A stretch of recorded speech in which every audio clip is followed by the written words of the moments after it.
সংস্কারটা সুন্দরভাবে করে যেন একটা সুন্দর নির্বাচন উপহার দিতে পারেন। এই সংস্কারের জায়গায় কিছু আইনের সংস্কারও দরকার পড়বে, কিছু নিয়মকানুনের সংস্কারও দরকার। এখন যারা দায়িত্বে আছেন দেশে, তাদেরকে ক্ষমতাবান বলা যাবে না। তারা অল্প কিছুদিনের জন্য দায়িত্বে এসেছেন।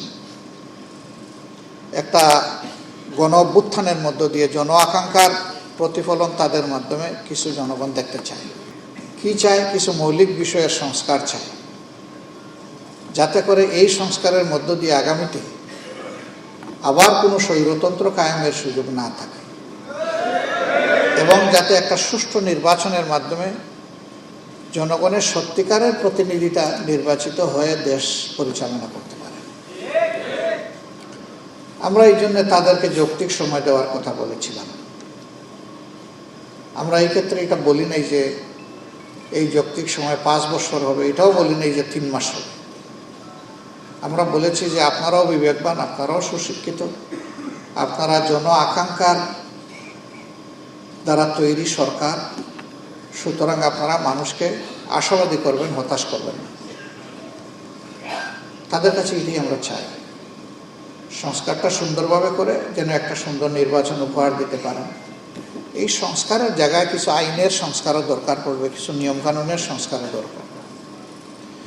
সাধারণত আমাদের দেশের ইতিহাস বলে, আমরা অন্য দেশে যাচ্ছি না, যে আমরা যখন বিরোধী দলে থাকি তখন আমরা জনগণের পক্ষে অনেক কথা বলি এবং বলি যে এই আইনটা গণবিরোধী আইন। কিন্তু আমরাই যখন আবার নির্বাচিত হয়ে কোনো সময় ক্ষমতায় যাওয়ার সুযোগ পাই, তখন এই কথা অন্তত 5 বছরের জন্য ভুলে যাই যে একদিন এটা বলেছিলাম। ফলে ওই কালো আইনগুলা তার জায়গায় থেকে যায়, থেকে আরো কালো কুচকুচে হয়। আগের সরকার এই কালো আইনের সুবিধা নিয়ে তার বিরোধী পক্ষকে দমন করে, পরের যারা আসে তারা আইসা ওইটাকে আরো অতীতের সমস্ত অভিজ্ঞতা একত্রিত করে কাজে লাগায়।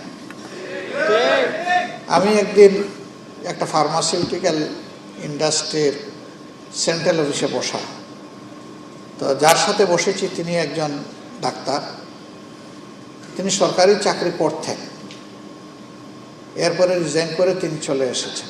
বললেন যে আমাকে নিয়ে দিছে অমুক জায়গায়, আল্লাহ যদি কোনোদিন সুযোগ দেয় ওদেরকে পাঠাবো তালপট্টিতে।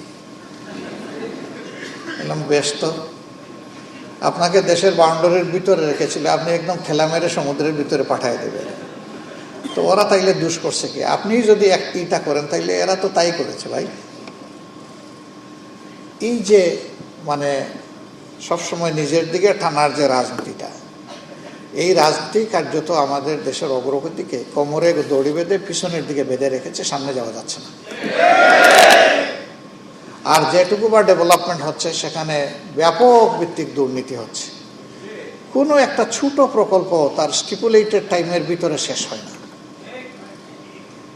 এটা হয় না যারা এই প্রকল্প অনুমোদন করে দিয়েছেন তাদের কারণেই হয় না, কারণ তাদের পেটের আংশিক ভরেছে, বাকিটা এখনো খালি আছে। টাইম বাড়লেই বাজেট বাড়ে, যৌক্তিক কোনো কারণ নাই যে কেন এটা দীর্ঘায়িত হলো। আর যদি সময় লাগবে তো আগে কেন এই টাইম সামনে রেখে আপনারা সময় ফ্রেম বাঁধেন নাই? এটা একেবারেই পরিষ্কার নেকেট, যে শুধুমাত্র একটা গোষ্ঠী বা কিছু ব্যক্তির সাথে রাষ্ট্রকে ফুকলা করার জন্য, লুটপাট করার জন্য এগুলো হয়ে থাকে। এর সাথে আপনাদের কোনো সম্পর্ক নাই, কারণ আপনারা পলিসি লেভেলে নাই। আপনারা শুধু করুণভাবে এই দৃশ্য দেখেন আর মনে মনে কষ্ট পান যে দেশের এই ক্ষতিটা হয়ে যাচ্ছে, সমাজের এই ক্ষতিটা হয়ে যাচ্ছে। এই জন্যেই আমাদের বার্তা হচ্ছে ওই যে বৈষম্য বিরোধী ছাত্র জনতার আন্দোলন। আমরা সমাজের সর্বক্ষেত্রে আমরা সুবিচার চাই, একটা ভারসাম্যপূর্ণ সমাজ চাই, যেই সমাজে মানুষ মূল্যায়িত হবে তার মেধা, অভিজ্ঞতা এবং যোগ্যতার কারণে। এখানে কোনো দল দেখা হবে না, এখানে পলিটোক্রেসি চলুক, এটা আমরা চাই না। আমরা চাই মেরিটোক্রেসি চলুক।